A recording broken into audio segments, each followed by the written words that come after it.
I've had some issues with time lately.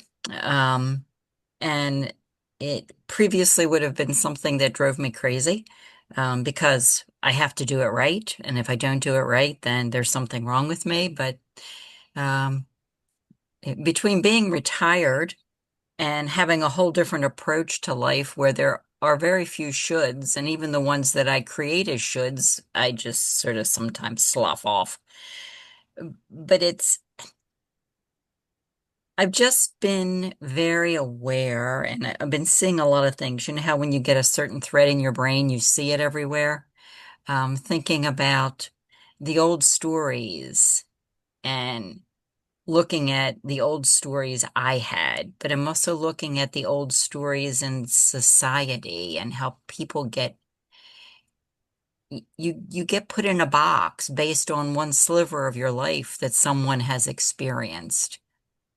And we had a wedding last weekend. Granddaughter got married, and some of that came up. And but I'm seeing. Yeah, I went to visit my sister, and she's very unreligious, and we were raised Catholic, so we're sort of the rebels of the bunch. But she said, I think the world would be better if we had religion again because it provided a structure, and right now everything's so blowing in the wind. So that's sort of where I've been sitting is, what are the old stories? Are there new stories? What are the flowers and what are the weeds? It's I look at the flea bane out in the garden, and most people think, oh, get rid of it. That it's that annoying little nothing daisy, but it isn't.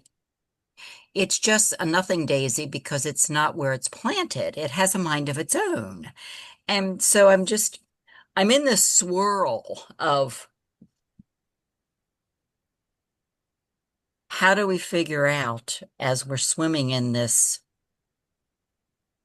ocean of stuff what matters?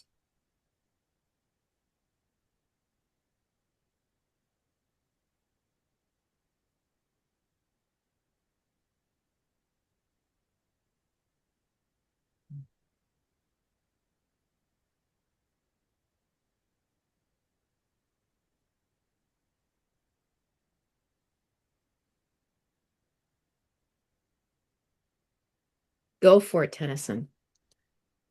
Okay.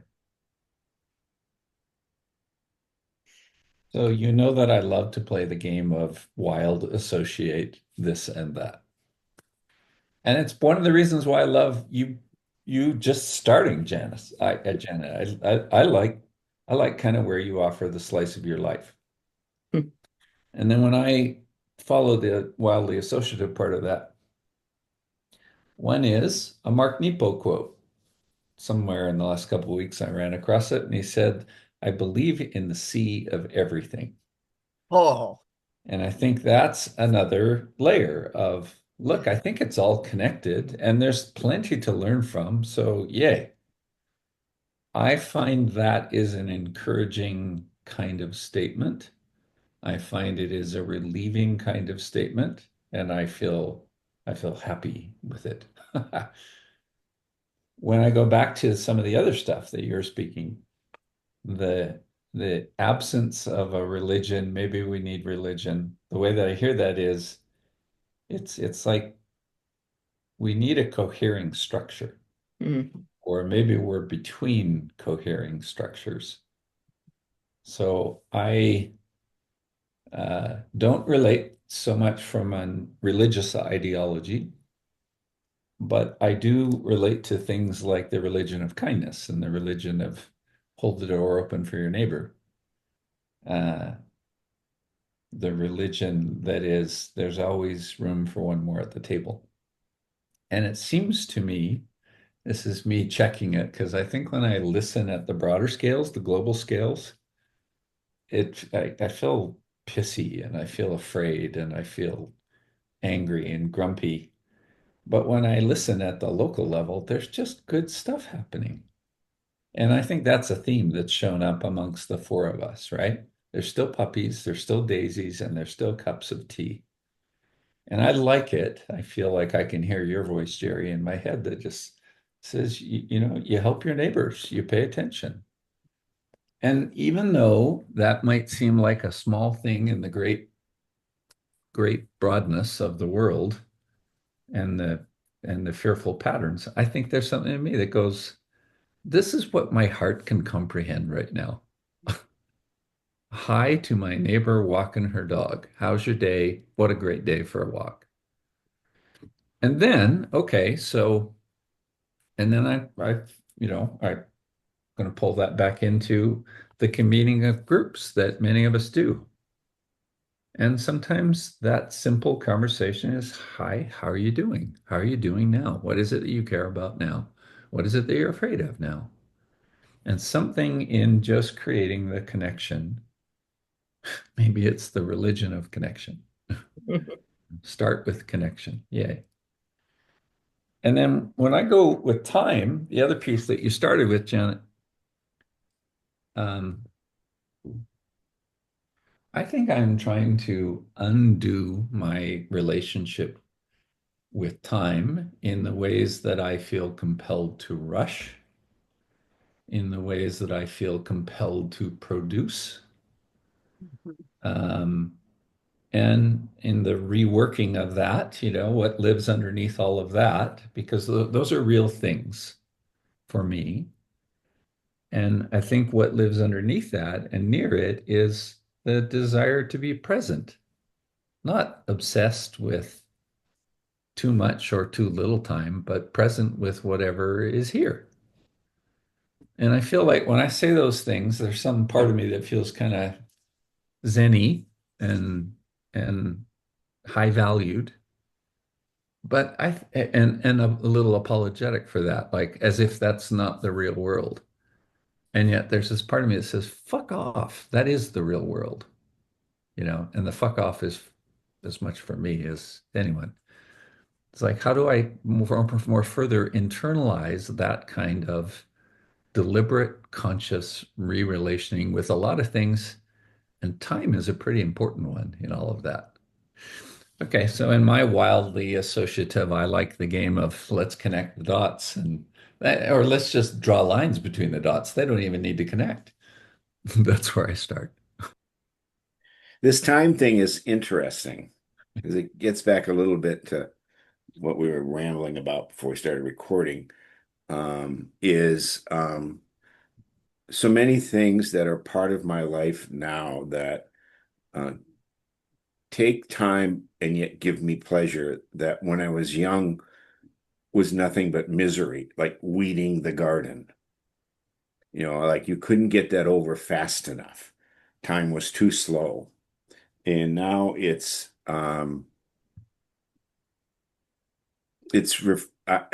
it's like mindful in a way to just weed the garden, just to not even worry about time or the flower beds or whatever. And I remember, uh, one of the things, and Kathy's heard me say this a number of times when I've done some projects, I would go now as older adult. Well, this is just how my grandpa would do it. And I remember when I was little and we were doing those things, how dreadful they were. Whether it was picking rocks in the field or tending to hay in the haymow or doing whatever the projects were. But they're alive, those moments are alive in me now. And I often wonder, what can I share with my grandchildren that will be moments alive for them, when they're grandparents or approaching that. And what will that look like? And so it's just our relationship with time is kind of a fascinating thing, in so many ways. Um, this issue of religion, Janice, there's been a number of articles of late in the New York Times about surveys and the shifting perspectives on religion and spirituality and tendency for some populations to start to head back to church, but I'm not sure that they're heading back to religion. That's unclear yet. But they're heading back to community, I think is one of the things. And again, when I grew up, there were certain times of the year when our family church was full, and our family church was big. You could probably put 600 or 700 people in it. And one of them was like Christmas Eve, and everybody was there, and everybody was singing. And there's something profound about that kind of thing. I I equate it a bit to what we sometimes experience with concerts we go to, and of course Kathy and I are Springsteen fans, and when you're sitting with 20,000 people and you're all singing together, does it know politics don't matter? Mostly they don't matter. You don't know what your neighbor thinks. You don't know what their life is, but you're singing together as loud as you can possibly sing, in tune or not tune. And there's something profound for me. That's quite a profound experience each time that happens, that sense of whatever.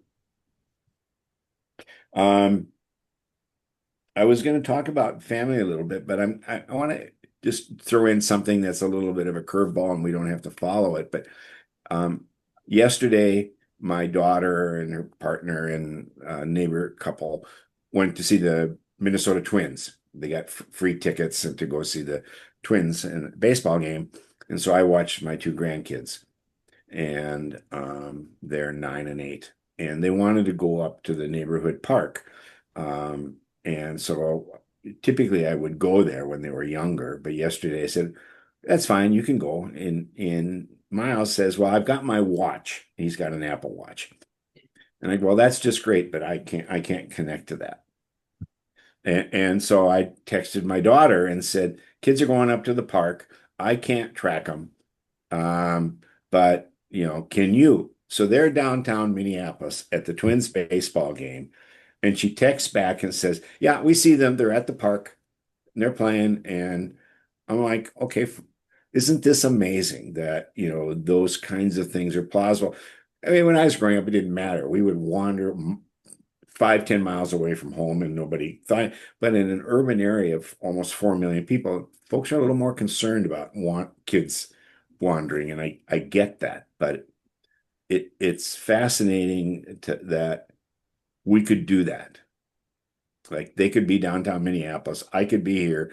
The kids could wander off into the park and we knew what was going on. So those are that's my curveball and my two thoughts about time and community. This was not you talking about family?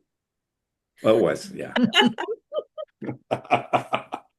All right, I don't really have anything to contribute to the watching your kids via technology piece, but this notion of religion or a cohering structure, as Tennyson said, to me seems to be a bit of we're looking for something, somebody is looking for something outside of themselves to control things so that everybody operates according to some set of basic values that we could all agree to.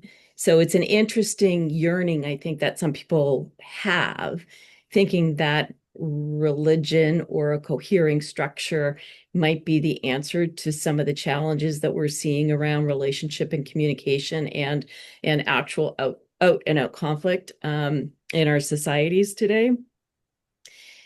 Which then kind of takes me back to something that we talk about a lot, which is what is our own agency in all of this? And Jerry was talking about mindfulness practices of a little while ago, and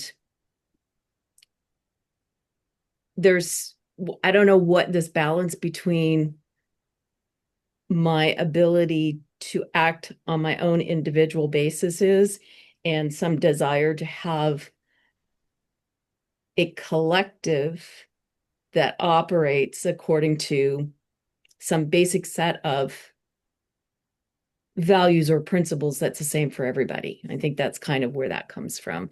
And who was it? I think Tennyson said that when you listen or look at one level, you see one thing, and you listen and look at another level, then you can see something else. And there's been a long time that we've been talking about, if you're looking for answers to whatever the challenge is, the answer is community. And people who are connected in community, and we have probably here on this call, we have some more common understanding of what we mean by that.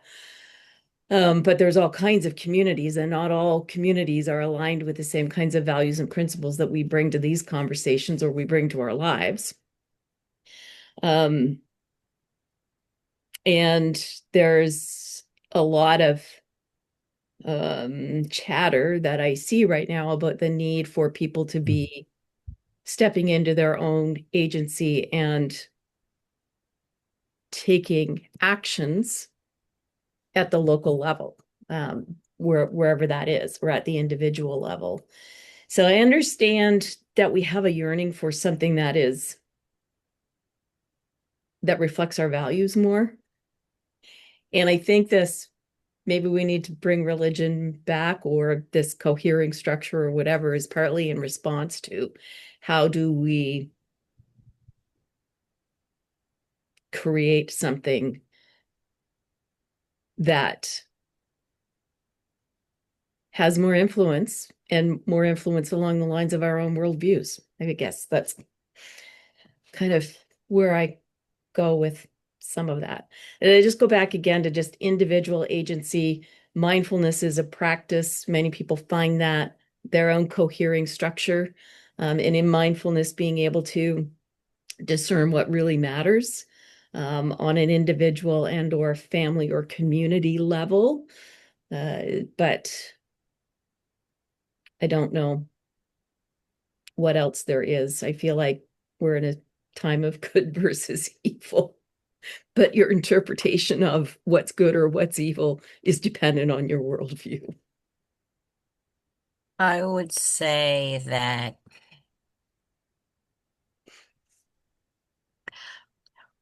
what I see you describing, Kathy, is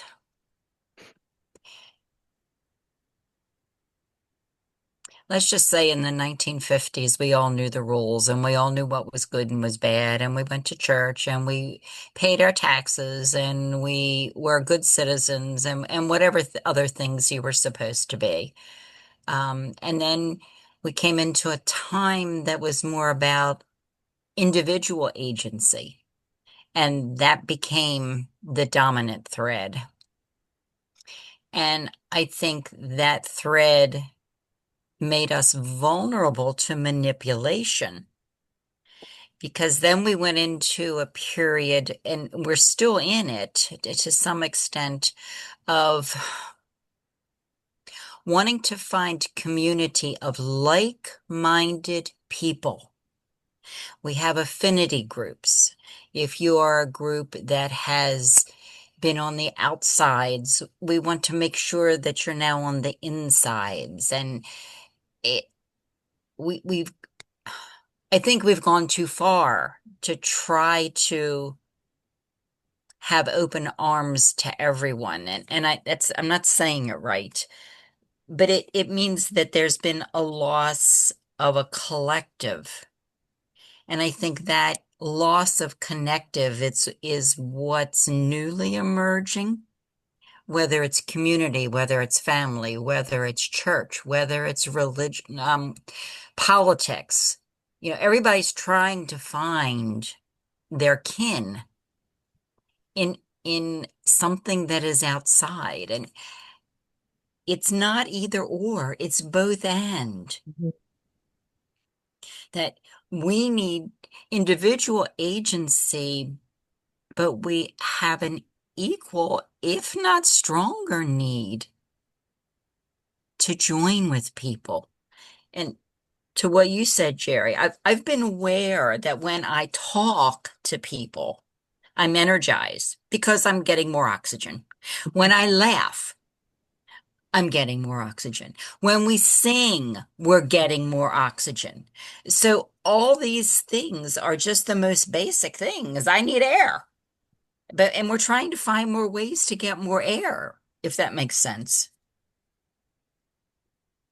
I don't know how to string all of this together. Yes to more. Yes to more air. Yes to more laughter. Yes to more community. I think I in my sphere of things, I think I'm paying attention in my sphere. In within me, I feel like often I'm listening at the level of, well, what's the game plan here?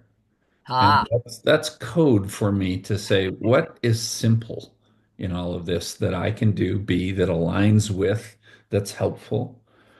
And some thread within that that seems to show up is this reality that, shit, see, it just, I feel like on the one hand, it's like dancing really big because we should be dancing really big. And on the other hand, it's like, that sounds stupid. Pull it down into something, right here in front of us. The belief right in front of me is that, as a reminder, is I have choices. hmm. Even that could be debated at some level, but I have choices. Like I think uh, when I think of when I think of some people close to me, my kids, I feel like when there's conflict and confusion and stuff going on, I seem to come back to this little lily pad to stand on and say, well, you have choices and I have choices, and and that seems to at least offer some positioning to interrupt what can be a traumatic pattern. There's a traumatic pattern of I don't have choices, or I'm not seen, or those things. I'm talking really the bigger patterns right now. Um, I am drawn into the thread. So when I get really swirly with all of that and am in search of my own game plan, I find comfort and helpfulness in the thread that says, well, if you want peace in the world, find peace within yourself. Right. And that's in all of the subtle ways. So I think that touches the deeply inner, Kathy, that you were steering a little bit with. So at peace with myself, and that means that my biggest acts in the world might be around what I do with this entity, vessel, spirit here. And can I really work that, at a way that actually changes my own vibration? Yay. And then sometimes, being at peace with yourself is because you're influencing the world and you're out doing stuff and you're organizing this and that. So I think all of that lives together. Um, Earlier today, okay, so now I'll try to pull that down. Earlier today, one of my phone calls was with a guy I haven't met before, and he's interested in participating in a men's circle. And we just said, well, hey, let's have a cup of coffee together, Zoom style. And so we did, and it was a little bit of hello, and I got to know him, and a little bit of hello, he got to know me, and some of the vibe, respond to any questions, but mostly just really friendly. And then somewhere in the middle of that, as I asked probably some level of why question, or what are you drawn to? What's really calling for you here? He said, I think in this case, men, I think we ought to be talking to each other. We need to be talking to each other. Now, I think he's probably got some good stories in him about the value of connection. But when I think of that, a Zoom call one-on-one with a stranger who feels less of a stranger now, what seems baked into that is we need to be talking to each other. We need to be connecting to each other.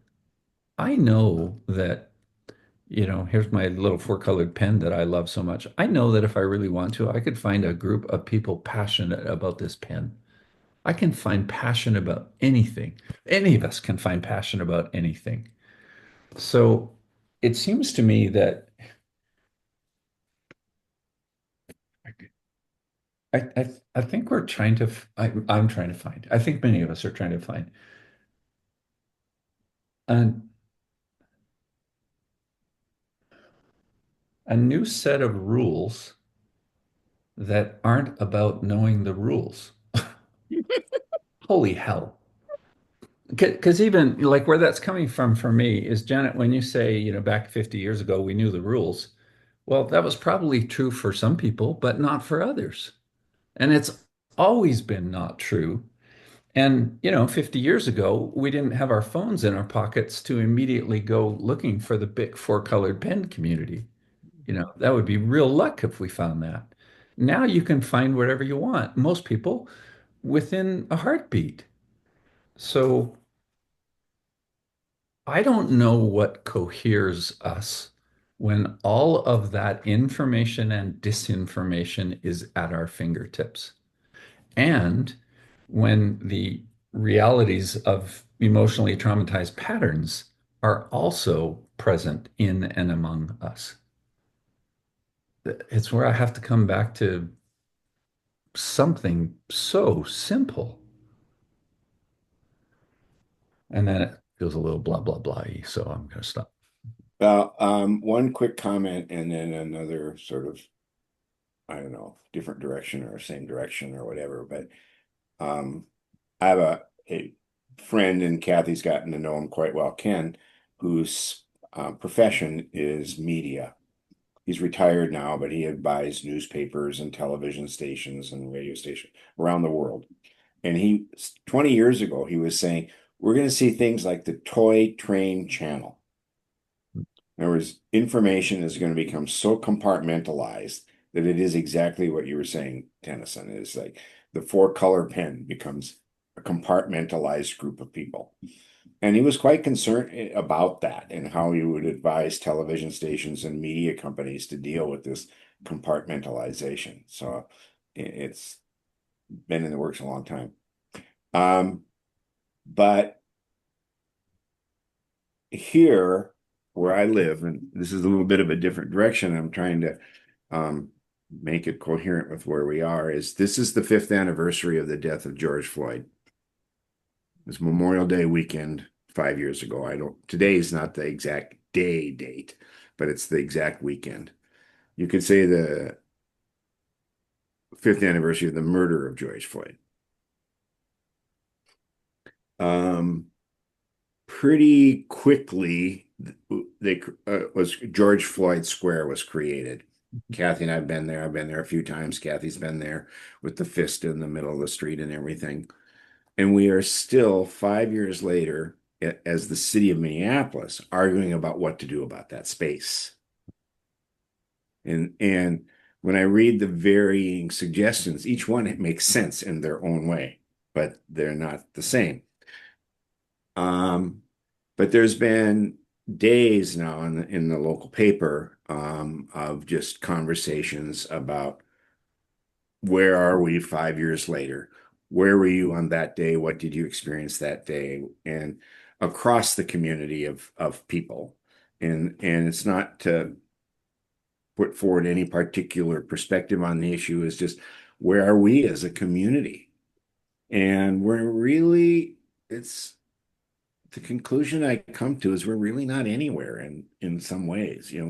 There was a burst of things on social justice issues and DEI and so on, and we've lost that burst in a way. Most prominent is what's going on with Target here now, as one of our large Fortune 500 companies that's experiencing the results of its walk away from DEI. But it's just like, on one level, it seems simple, and on another level, everything is so complex, we've not moved anywhere. It's, I, I'm, I'm quite sort of, I mean, I'm discombobulated about it all, is maybe the word I might use, is, at least here in this community, we've not found any kind of collective way forward. I feel that we're just as fractured today as we were 5 years ago, and maybe even more. I don't know, but it's like, it's part of that question is, where's the community here? Where are we? What do we do? Why is this so complex? But it's like, for a week now, I've been living the issue because it's front and center in all of our lives. The local paper's done a fantastic job of stories and interviews and there's a group that produced a horrible movie about it that's just awful. And about Minneapolis and what happened, and it's it's a radical right wing kind of thing, and it's just so the papers analyze that and the impact it's had and the falsity of it, and fair enough. It's just been so alive here right now, and I just wish we could have. I'll just end by saying I wish we could have found something stronger within ourselves for as a community for where we go forward from what happened. Yeah. The article yesterday, last night, is that interviewed his daughter, Hmm. and who, she was 4 or 5 and she's 11 now or something like that, and how she's working her way through her life, knowing, when she was 4, she said, "My dad changed the world," and now Hmm. she knows that that's not necessarily true. And yep, that's where I am. Sorry to head in a different direction, but it's sort of part of this milieu of It is. Yeah. community and connecting. So I want to pick that thread up for a couple of different reasons. One is, I think this complexity that you're talking about, and we sometimes in our work talk about fragmentation, the level and degree of it that we perceive that is all around us is paralyzing. Mhm. And or can feel paralyzing. And so if our awareness or our attention is on all of that, then it is hard to find where's community and where are the threads that pull us forward. The reason I want to pick up on this is because there are 2 amazing women in my life. One is African Nova Scotian and one is Indigenous. And I just in the last week have had conversations with both of them. And they talk Mhm. about, with respect to, for my friend Carol Ann, with respect to the work that she and communities have been doing around the issues that affect African Nova Scotians and or beyond. But she talks about how the people who are doing this work now, whether it's in community or it's wherever, they're standing on the shoulders of the people who've come before. And at any given point, you can look at that work and go, we failed. We failed last year. We failed a decade ago. We failed 3 decades ago. And her point is that each generation keeps picking up the thread of that work and builds on it and makes progress. And when I spoke with Fiona, who's one of our workplace culture wisdom people, I was just editing her interview today. One of the things that she talked about was for anyone in Canada who's older than 22, we've not been exposed to the collective history of non-Indigenous and Indigenous peoples. And she's done some incredible work on asking people or inviting people to really educate themselves. And she's done some amazing work inside of organizations on the question of inclusivity or the issue of inclusivity. And she noted that if she looks back over the course of her career, there's been a lot of progress made. And she said, if you look at the news when Indigenous peoples are mentioned, it's never good. But then she talked about the fact that Indigenous youth are in demand in workplaces, and the organizations that are focused on creating inclusive cultures are doing better than those that are not. The organizations that are not focused on inclusivity, people don't want to work there, word gets out. And she talked about how much progress has been made over the course of the last few decades. She mentions her daughter, who is in her early 20s, and she goes, she's impatient, just like youth should be. And she said the impatience is good because it keeps the pressure on. So we need both. We need to recognize the moment, but we need to not forget that we've actually come a long way. And I find that message incredibly hopeful, even as I hear and am in these places myself sometimes of, overwhelm and paralyzation around what to do. And I've said this many, many times. When I hit that point, I just put my head down and I just focus on what I can do. I was struck by the anyone over the age of 22 has not been exposed. My one nephew just graduated from college, and after the election, my sister was worried about him, and she kept asking him if he was okay, and he kept saying, Mom, we were the first generation that experienced school shootings. The world falling apart is nothing new to us. And it's hard when you're not that age to remember how different their experience of being that age than what our experience was of being that age.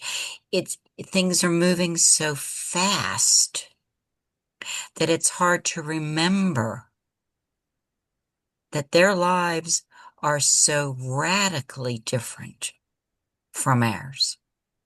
I just want to note, appreciate that point, Janet, a lot. On the weekend, on Saturday, I went to the spring fling at my grandson's school. The diversity in that school and the diversity amongst his friends is amazing. He has people in his classroom from Somalia, from Syria, from some African countries. I can't remember like all of the places that they're from, but it is not a white dominated school at all. And that child is growing up in an environment very different from the one I grew up in and very different even than the one that his parents grew up in. Yeah, that's kind of a long arc that I want to hold hope in or speak to as real and not just a dream. Mhm. So I think that's important naming, Kathy. Um, I think I'm thinking about different scales right now. One includes sort of some big scale of some existential scale that applies personally. Another is um, another is just personal, like do stuff. And another is what to do with others. In the what to do with others category, I'm remembering back to some community work that I got to do around here. And there was a good friend of mine that was at the time with the Southern Utah Wilderness Alliance, and their job was to protect parklands. Mm. And we had a series of dialogues that we hosted, sometimes just small groups that were gathering.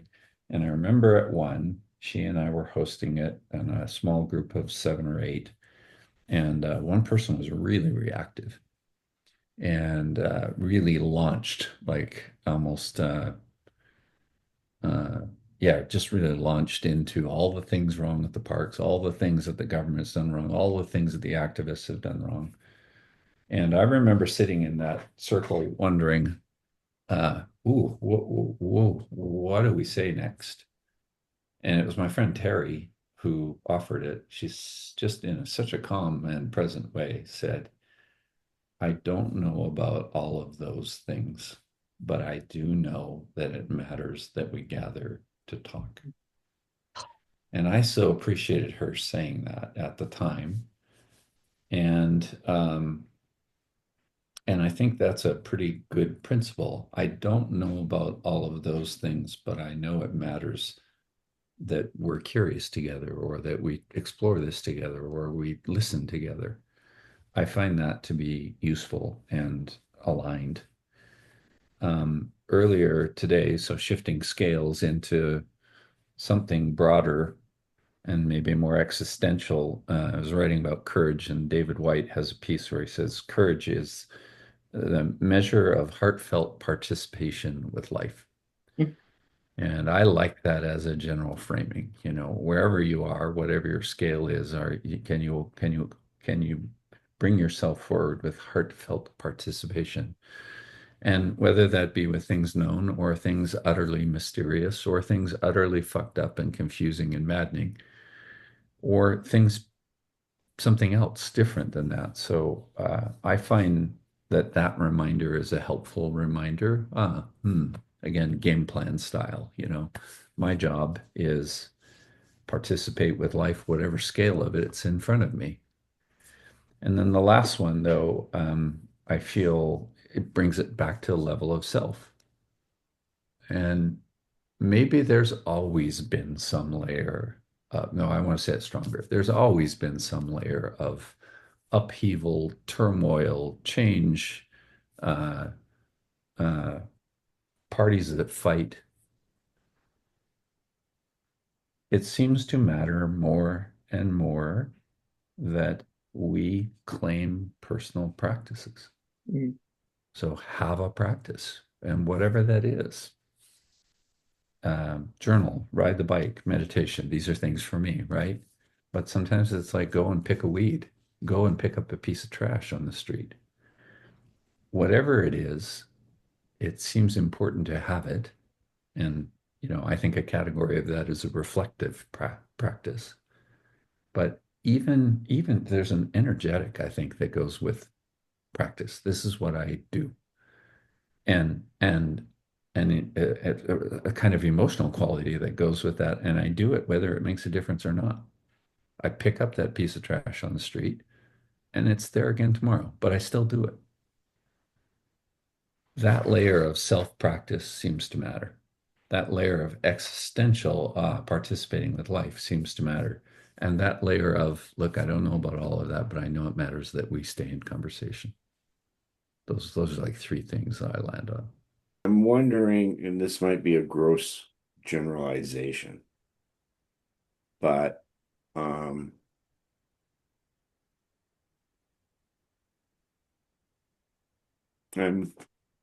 I'm wondering about sort of generational interactions in how we, are impacted so we're generally of the same generation, the four of us. And I find that our generation is in this moment in time sort of challenged in the fragmentation that Kathy was talking about, that we don't overcome it very well. And I think about that because my daughter, who's in her 40s, has stayed very close to a group of girls that were hung out together in high school, which sort of boggles my mind in the first place, you know, but they, five of them just went to Boise for a weekend just to hang out. They don't live near each other. Well, I think two of them do, and they're very different. They have very kind of different lives. My daughter's in healthcare, and they set all of the politics aside to just go have fun together for a weekend. As longtime friends, but they set all of that aside to just be together in a kind of friendship sense. And I'm just trying to think if I could put together 5 or 6 people that could do that for 4 days and not get into political arguments and not get into just unnecessary stuff. I don't know. And so, and I see that they, in both my kids' worlds of friendship, is that, or even coming together with cousins and so on, is they can set a lot of that noise aside to just be together in fun and friendship and whatnot. All that, maybe that's because we were all good parents. I don't know. I can see that in Kathy's kids, that they have can live outside the noise of the politics and stuff if they choose. What seems to be our generation's, I think we're stuck in not escaping the noise very well. So I'm going to suggest it's not a generational thing. I think it is what you're talking about that Tara has and that my boys have. with their friends is community. And so they enter into that community because those friendships matter. And I think I see that. I don't personally have that with people I went to school with, but I see that all the time. People who are going away with friends they've been friends with for 40 years or 50 years or 20 or whatever the And case. they know that that's just Joe being Joe when the Right, edges come up. right. So I think that that's a gift that they give each other, and they give each other a gift of a little bit of spaciousness. I'm not quite sure what the right word is, but to be able to do that, and they're willing to set aside the differences in order to focus on the things that matter to them, that bring them together. I think as I'm feeling that we're getting close to the end of our time here together, I want to just talk about, I just want to mention a couple of things Tennyson said. Courage is the measure of heartfelt participation in life. And we can do that here at home. We can do that wherever we engage other people. And as Tennyson said, no matter what the scale of it might be, which brings me back to mindfulness and this notion of personal practices, whatever they might be, the scale of participation in life might be when I take myself out for a walk or I do yoga in my day. It might be hanging out with my grandkids, or it could be working with the either students in some of the universities we teach at, or with the clients that we work with, sort of on a larger scale. But we can't do any of this. And if I go back to the art of hosting and that very first practice of hosting self, and what are your personal practices, really, the only way we can sustain ourselves over time is by having those practices. But then I think also having the relationships, because like somebody said here earlier, yes, as individuals, we have agency, but most of us need community, whether that's family or some other form of community, to help sustain us and nourish us. Most of us have agency. All of us need community. So you just said. No, but Is it's that, close enough. what did you say? No, seriously. Well, I think I said it the opposite. We have agency. I didn't necessarily say we all have agency, but Yeah, most of us need community. yeah, that's good. And I'm not sure, we do know of people who go off and live in the woods or whatever all by themselves and they don't need community, but maybe their community is the forest or the Yeah, environment in which they live. yeah, beautiful. Is that a checkout for you also? It is for me, yes. Okay.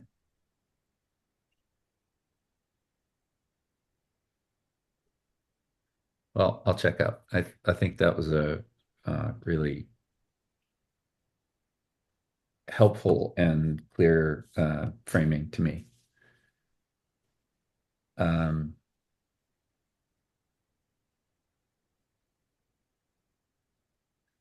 I don't want to live my life centered in worry and regret and angst. I do a lot of it, but at this phase of life, I have a little more skill to maybe recognize when I'm doing it and to even shift that sometimes. I find that as an instinct and as a strategy, I need to come back to some sense of life is what life is, and that my starting places need to be joy and something about learning and something about kindness. And when I when I start there, it just feels like path opens. And if I find myself lost in the can't find the joy anymore, that's where friends really matter. So I think that's part of what grows out of our conversation today and the conversation that we've been having over quite some period of time now. I think there's a level of me that is just sorting what life is and what feels wise and kind. And something in that about, yeah, sometimes it's really important to pay attention to these things that hurt or that aren't fair. And I have to come back to something around joy and love. So that stirs in me. Thanks for that today. Well, a quick checkout for me is on this Memorial Day.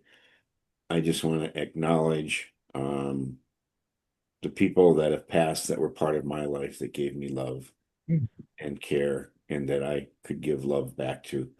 I miss them all. Yeah. Listening, I realized, listening to the three of you, that the words community and collective have always been two-edged swords for me. But recently, I met two young women who are in relationship with two young men who are biologically related.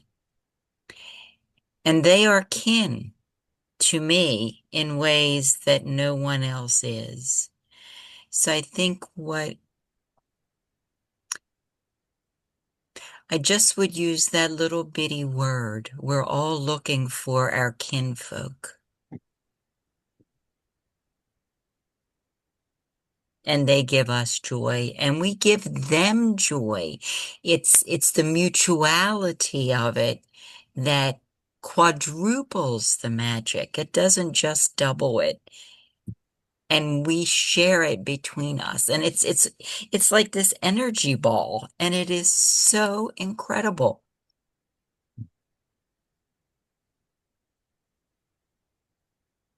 That's all. And in these shades of life conversations, we share some measure of kinship, or we wouldn't. Yes.